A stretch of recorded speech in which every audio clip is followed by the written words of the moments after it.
ചേനം ആലുക്കൽ ഭഗവതി ക്ഷേത്രത്തിൽ മേടഭരണി ആഘോഷം ഭക്തിസാന്ദ്രം.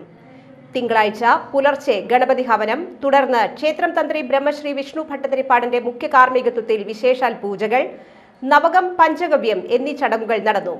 തുടർന്ന് നടയിൽ പറ നിറയ്ക്കലുണ്ടായി. ശീവേലി എഴുന്നള്ളിപ്പിൽ നിരവധി ഭക്തർ പങ്കെടുത്തു.